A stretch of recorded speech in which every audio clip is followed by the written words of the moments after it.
Hello, my name is Josh Couch, Swine Sales Manager here at 88 Enterprises. Today I'm sitting down with Bryant and Jesse Halfpop. If you would introduce yourself to us. I'm Brian Dagstad. I'm the Operations Manager here at ADA. I'm Jesse Halfpop, and I'm the shop manager here at ADA. So how long have you been working here at ADA? I've been here a little over 4 years.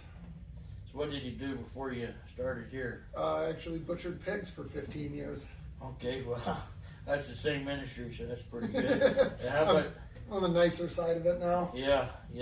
I always worked on the live production side, not the kill plant side, so yeah, it's good to have a little bit of experience on both. And how about you, Jesse? I'll be here 5 years in June, and before that I worked at a bunch of numerous welding places, and since 2010 I've been welding, so full time pretty much. So what's your position here at ADA? Shop manager, fab and weld. So we got about all the machines that cut all the parts for the ag floors. I get it all lined up, and then I line up all for the welding. So pretty much everything up until it gets coated, correct? Yep. Okay.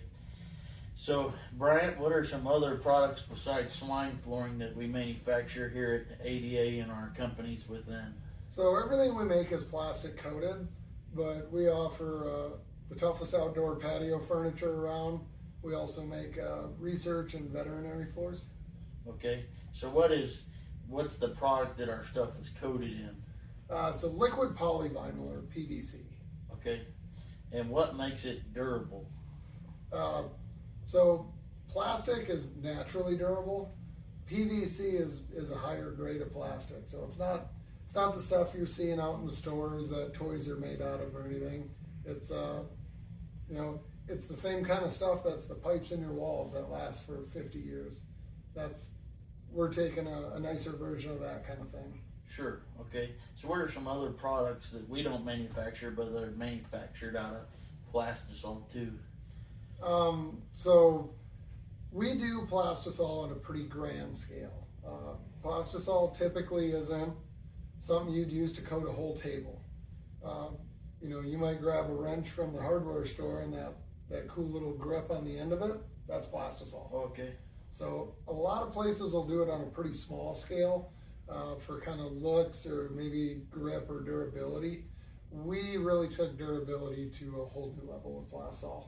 Okay, thank you, appreciate that. So Jesse, what are some checks and balances that we put into place to make sure we're only sending out the best of the best products, whether it be swine flooring or the picnic tables that Bryant was talking about?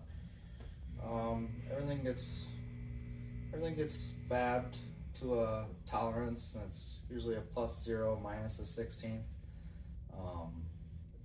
With that tolerance, as you don't want to be over, but you can be just a hair under, because the plastisol will coat a little bit more to give us that overall exact measurement that we need. So the way we kind of run things through the shop floor is, just because somebody sold a hog floor to a customer or a picnic table, that's not our only customer. So we bring in raw steel, and we cut it up, we bend it. We don't just make, we don't just cut up steel and bend it. We make a part. The part has specifications. Like Jesse was saying, we have tolerances on those, but the guy who's fabricating all that material, his customer is the guy who has to weld it. So the guy welding it, when he gets parts that don't fit, they go back to the fab guy to make them right. The next customer down the line is the coating line. If that welder didn't weld things within tolerance or specs, and everybody's got a print every step of the way. So every employee out on the floor knows to a 16th of an inch what everything is supposed to measure. So once it's coated, the next customer down the line is the shipping department. As they go through and they inspect everything, as they trim or patch and palletize, they're checking them as well. So we actually have about 4 different customers before it gets to our final customer. Sure, so we're treating our product not as just an assembly line, so to speak, but we're treating it as if the next person down along the process is receiving it as their product, like they were purchasing it. Absolutely. Well, that's an interesting thought. I've been working here for a few years and never knew we were kind of like that. I mean, I like to think that we send out the best quality that we can, and I think we do a good job with that. But I've never really thought about it like that. Jesse, what are whenever we get shop tours in for whether it's Hooderites or different customers that we have, they always want to know, even at trade shows, what kind of welders we use whenever we're welding. So what kind of machines do we use to weld our stuff? We have a few different ones. We have the Miller welders in a couple bays, and then we got some older Lincolns in another bay, and then we got a Fronius robotic welder that welds a lot of the seat frames and table frames, and eventually we'll be running ag through that too, Fronius welder on the robot. So what do you find in the difference of the machines that we run? Are all the quality of the welds the same, or is it kind of more dependent on the actual person that's welding with it? We got any insight on that? Everything we weld has its own weld spec, so the quality never changes because we're welding to that weld spec, and every welder that we have out there can weld to the weld specs that we require per part. It's kind of like driving a Camry or a pickup truck. Both will get you the same spot. You just got to drive them a little different. Okay, yeah, that's an interesting way of thinking about it, I guess. So whenever we're hiring welders, do they go through like a weld test that whenever they're interviewed to make sure that we're hiring the best people that we can, especially in production, fabrication side of things? Yep, every welder goes through a weld spec test. You got to do a flat, and then you do a vertical down. You weld around a pipe so it's airtight, because if it's not airtight, it goes in that plastisol, and it will fill that pipe up with plastisol. So it needs to be airtight, or it makes bubbles. It creates bubbles in the tank, and then we got bubbles. And so yes, Bubbles are bad. Every welder goes through a weld test, and if they pass that, then we talk about the next step in the interview process. Okay, yeah, appreciate that. So Brian, what makes this manufacturing team different from other shops you've worked in or you've been around? I know you said you were in the processing side of things in Austin there, but what are some things that make us a little bit different? So I think ADA is truly a different company than anyone I've ever experienced, let alone work for. I was butchering pigs for a long time. I had anywhere between 85 and 300 people working for me on any given day, depending on who was there, what departments were running, etc. On any given day, you were expecting to be missing 20 to 30 people for call-ins or things of that nature. And it was to the point where everybody was just kind of a number, everybody was a body, myself included. You know, upper management didn't have any respect for floor guys, and it wasn't an environment that really bred anybody to want to be better, to be unique, to bring something else to the table. Where at ADA, we only got about 60 employees. We all know each other's first and last name. We know how many kids each other has. And I think that we really set ourselves up to be unique. Jesse's the shop supervisor, but I think everybody's the supervisor of their machine down there. You know, we got a guy who runs the laser. He's got an idea for the laser to make it run better, to make it run easier. That's the kind of thing we want to push out there. Same thing in shipping. If somebody's got a better idea on how to palletize it, let's hear them out. Let's try it out. I think we're pretty open-minded compared to a lot of different places, and I think that really shows in the quality of our products and the quality of our team. Sure. So when something isn't right, what does accountability kind of look like? I know you said each person's kind of accountable for their own step in the process to making a great product, but what does accountability look like when something isn't necessarily done right? So I think it goes into a couple different levels. You know, we have shop software out there, so whenever somebody's fabricating a part, welding a part, they're logging into it. They're saying, I'm the guy who did this, and I did this many of them. So whenever something comes up wrong, we can see what who did it, so we can go investigate what happened. So we can get to the bottom of problems.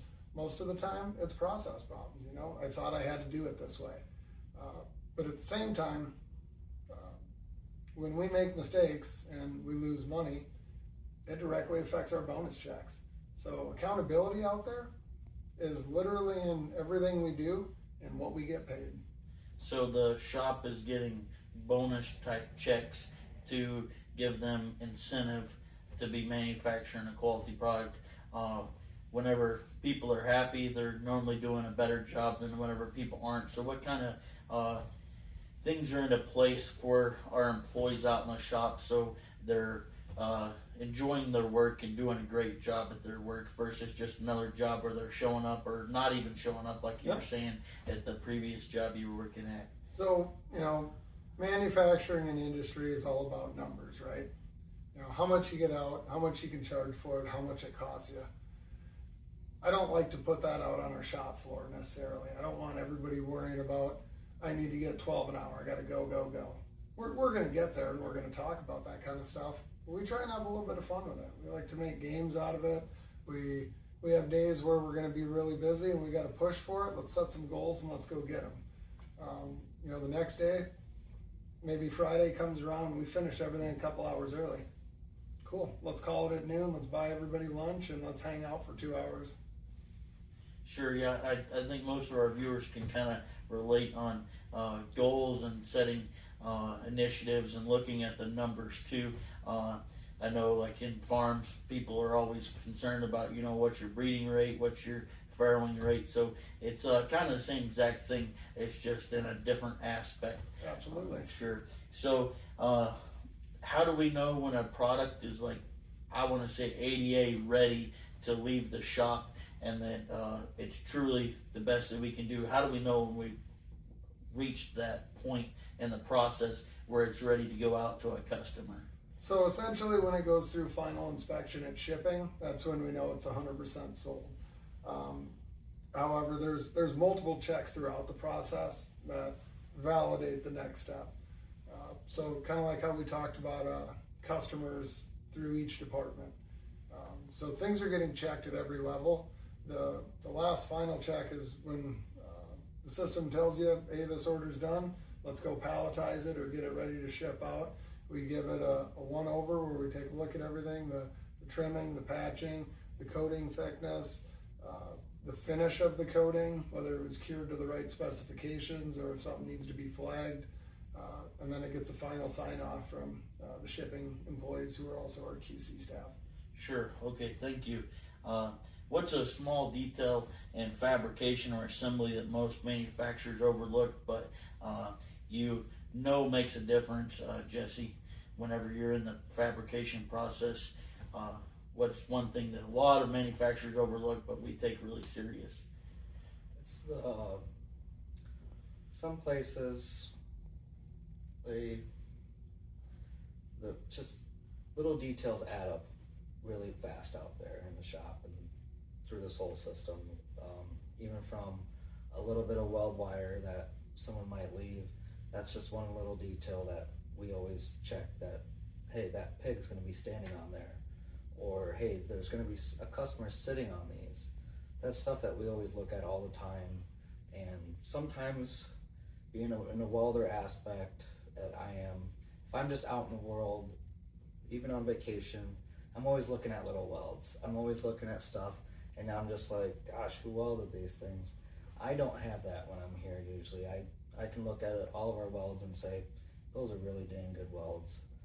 There's no wires, there's nothing to clean up. It's just ready to go get coated and get to the next customer. Sure, yeah, if there's even a little wire, Yep. everything gets maybe amplified whenever it gets coated. So it might look this small, but whenever it gets coated with plastisol, it's kind of a big lump, right? It's kind of like a rock in your shoe. It feels like it's huge, but at the end of the day, it's this small, Just kind just of the, little details, just they add up really fast. And I think all of us take those little details to every customer through this line, like Brian was saying, and we make sure that every little detail's accounted for. Sure, I appreciate your eye and your honesty.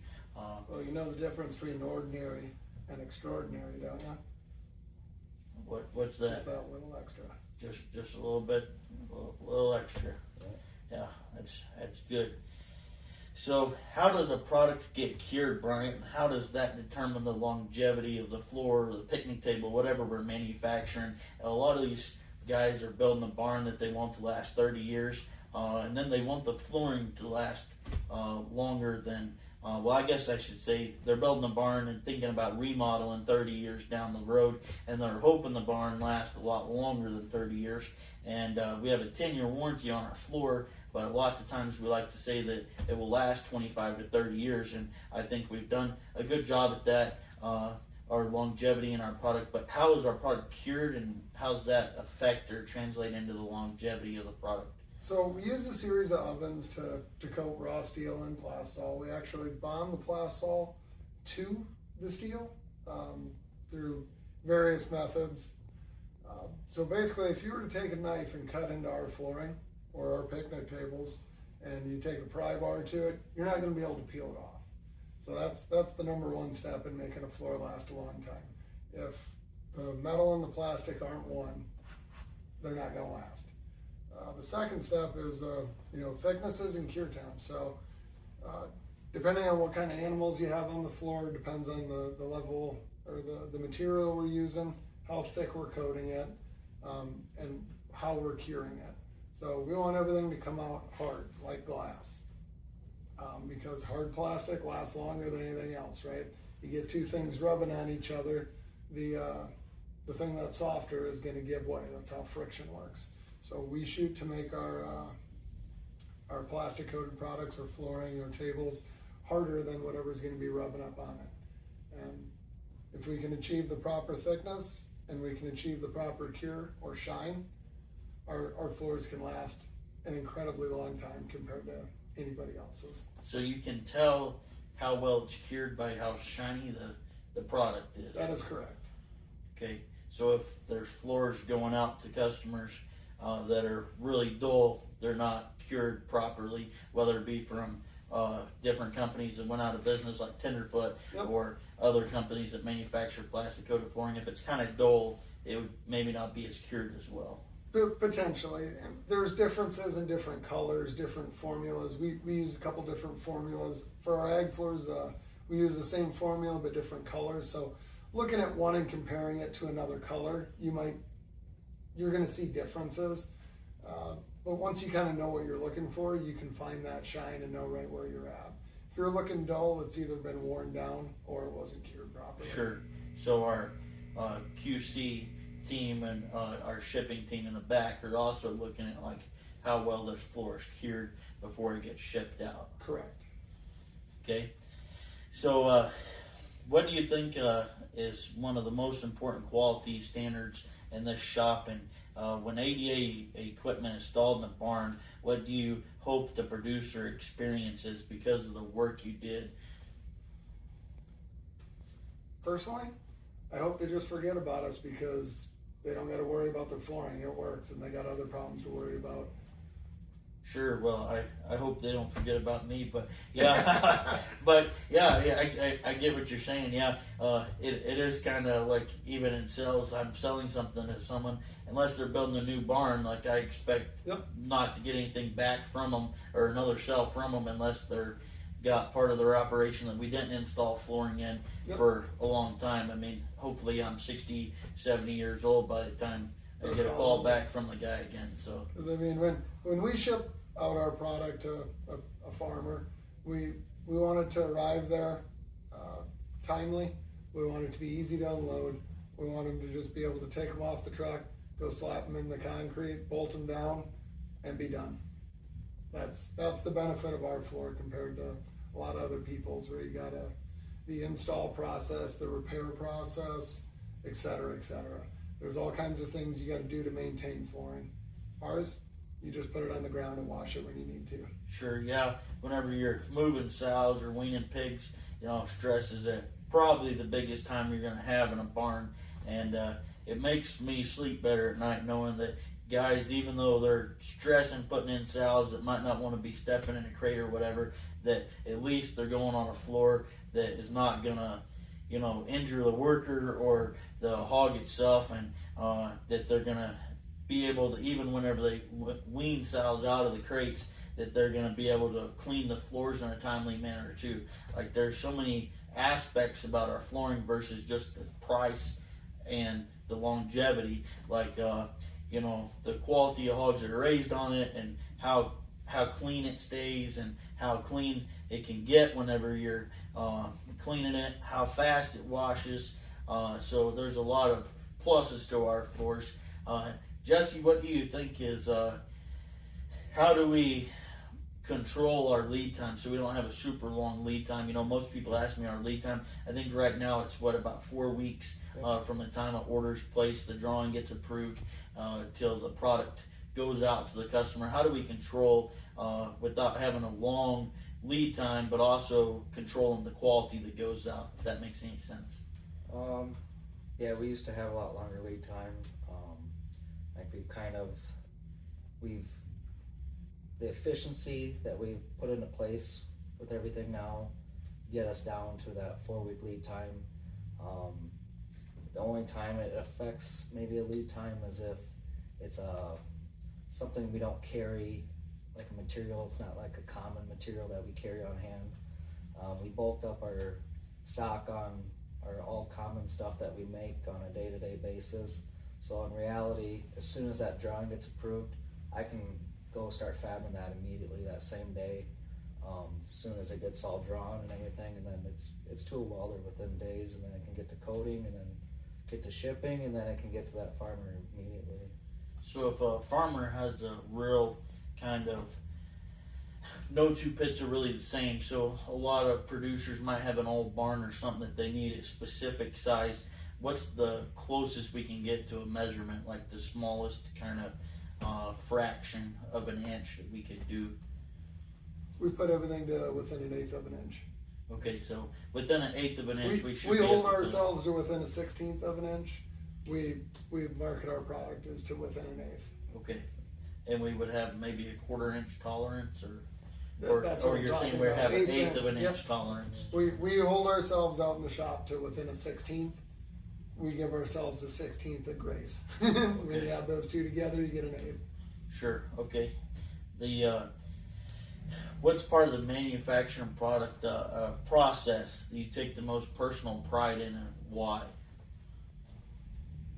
Me, myself, just being in my position, it's when it's finally welded and it is exactly to print. There's not a +0, there's not even a -16th. It is spot on, and that's where I take my full pride in, and we've manufactured this floor perfectly for that customer. That's what I take my pride in. How about you, Brian?